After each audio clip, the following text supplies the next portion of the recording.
Hey guys, I'm JanetOnOccasion, and today we're actually doing a trailer reaction video, which isn't something I regularly do, and I have to figure out what to do with my dumb face while I'm looking at things, because this isn't really my area, but I thought I'd check it out because I got an email from the founder of Proxy Studios, whose name I can't pronounce, so I won't embarrass myself or him, but this is the sort of, I want to call it the spiritual successor to Gladius, you know, the Warhammer game, Gladius, 4X strategy, really fun, I absolutely adore that game, and this is the, I want to say spiritual successor because it's not a sequel because it's not based in the Warhammer universe, but it's that same framework, that same 4X, you know, entity that I love, but transplanted into, you know, a new universe that they've created.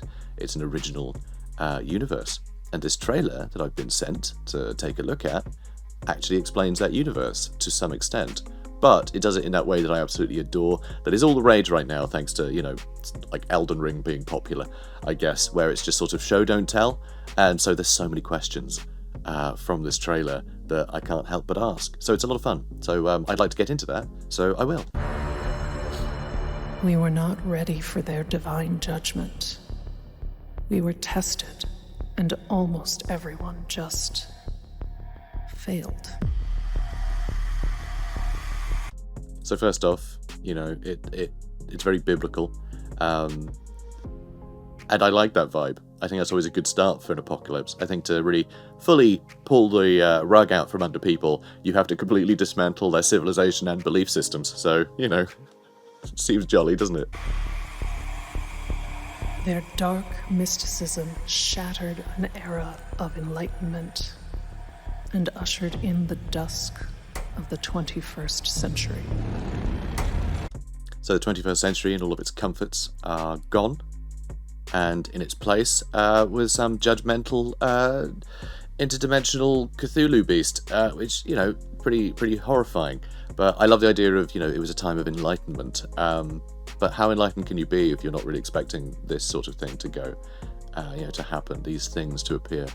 How enlightened could you possibly be? Which I kind of love. I kind of love the idea of, again, like I said, the rug being pulled out from under people. I don't know why I assumed the rug was a wool rug. I'm being fancy. Let's carry on. Billions of lives were lost in a heartbeat, turned to ash, and cast away in the wind. Rapture imagery, you know, people floating up to the heavens only to be obliterated by extraterrestrial infrared lasers. I don't know. But bad news, and again, really dismantles the world's belief systems and replaces it with abject horror, which, brilliant. I think that's such a fun way to kick off a new world, you know, in a setting like this. Obviously, you know, I rather this sort of thing didn't happen in real life, but we have the luxury of this not having happened yet. Fingers crossed. Our soldiers were gone, but our weapons kept fighting, driven by an enigma in the networks. So just to make things even more desperate, it's not even a case of people fighting back the alien menace.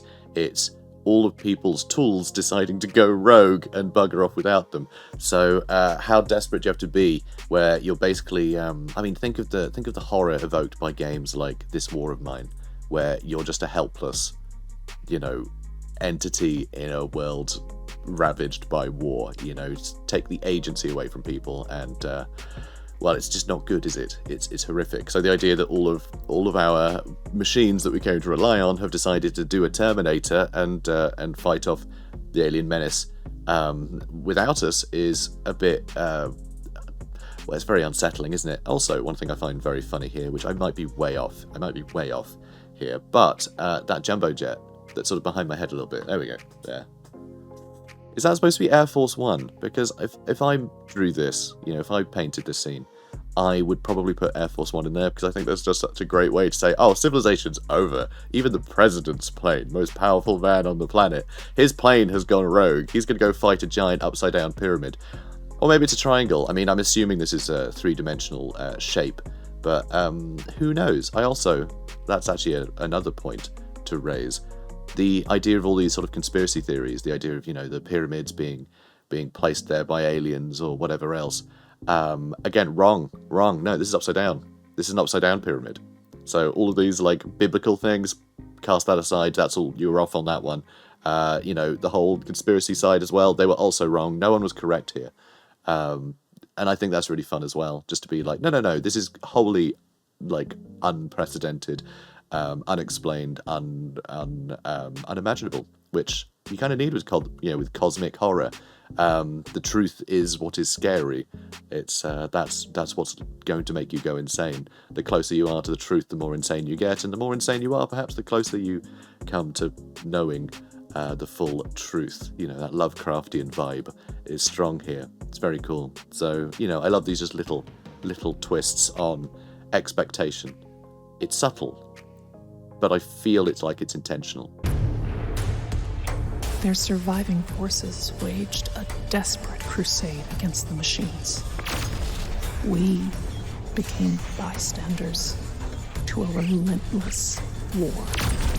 So they do becoming bystanders to a war. It's like I said, you know, removing agency from people. It's suddenly so much worse. It's not a desperate, you know, fight against something. It's not something you could rally behind, because there's no one to rally behind. You know, whose side are you rooting for? They're all destroying your home. You know, either side, whether it's a crazy machine that has gone beyond being Air Force One and has now turned itself into a weird mechanized mantis thing with a mining saw thingy, swinging around, and a rocket battery on its back. I really don't know, but either way, that robot looks like a mess, and those aliens don't look too friendly either, with their weird backwards knees and long arms carrying what look a bit like heavy bolters, but I'm assuming they're not, because this is a different setting. But they're very scary, very freaky things with these weird snorkels. Yeah, very creepy indeed. But yeah, it doesn't look like a very hospitable place anymore, you know? Ooh. Now our world is an ever-twisting nightmare. Hellish threats lurk in every whisper and shadow. So again, this I really love, because it's defying expectation of the biblical. It's like these half-truths, because this looks like some sort of demonic presence. It's a very sort of traditional idea of what like a demon would look like, this sort of winged shadow beast prowling, you know. It's very scary, but also, you know, it's half right. This could be some interdimensional being that I mean, think of something like Half-Life, perhaps, where the big threat, you know, breaks in across dimensions, and then the Combine follow, you know, and take over the place. It's people using those, you know, it's beings using those sort of broken barriers to capitalize, which is very scary. You know, the idea of these other things coming through. And it does also mirror the sort of gameplay of Gladius, where you have these different rival sort of main factions all fighting it out, and then you've got the sort of bandits and stuff, right? You've got the sort of rogue neutral armies that are just a pest to everyone. It's like the local wildlife and things like that, which I think is really interesting. It's really interesting that you can sort of see the entities being used to fill those roles in that gameplay loop, except for the fact that if you're playing as the humans, you are definitely the back foot here. I mean, what the hell are you going to fight back with? Who knows? It feels to be a much more desperate setting for the humans, which sounds very fun to me. There is no glory, only survival. Deliver us from this trial. Reclaim our world. So, I mean, this sort of reeks of a mashup of, like, Tyranids, Nurgle, and Mad Max. It's an absolute catastrophe of a setting, this, by the looks of it. So this looks a bit like a throne, that it's on a bed of bones and testicles. Not testicles, tentacles. Could be some testicles in there. Who knows? It's not a good place to live. I'd be very surprised if there wasn't a bunch of testicles in there. But yeah, it looks terrifying. Absolutely terrifying. Really freaky. And I wonder what built this. Because the idea of the throne being empty, again, that seems to have some pretty sort of religious connotations. It almost feels like an altar, but the idea of having a grand throne left empty It's like you're leaving that throne available for whatever you've built it for, right? To use. But the idea that it's empty, is it the thing orchestrating these alien armies from another dimension, or is it some god that has been invented as a response to, you know, the nightmare of civilization crumbling down? I mean, what is this? Who built this? And who is it for? Is it just some random raider made it, like Mad Max style, and they've died as well now because, you know, no civilization built upon wanton violence and slaughter is probably going to last particularly long. So maybe that throne used to be in use by some crazy raider. I don't know. But I think we can all agree that things are dire. So that's cool. For mankind. And there you go. Told you.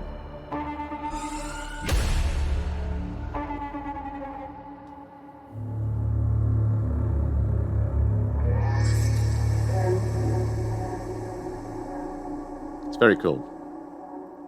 Very cool stuff. What will you do to survive? So there you go. I accidentally started it again. I didn't mean to. Let's stick it back on the title, shall we? Boop. There you go.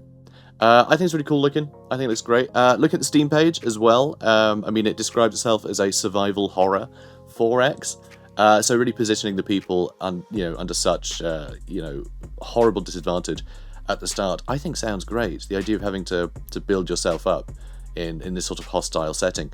That's kind of how Gladius felt early on in any campaign, before things get really, snowball and you have crazy tanks and titans and crazy nonsense running around destroying everything.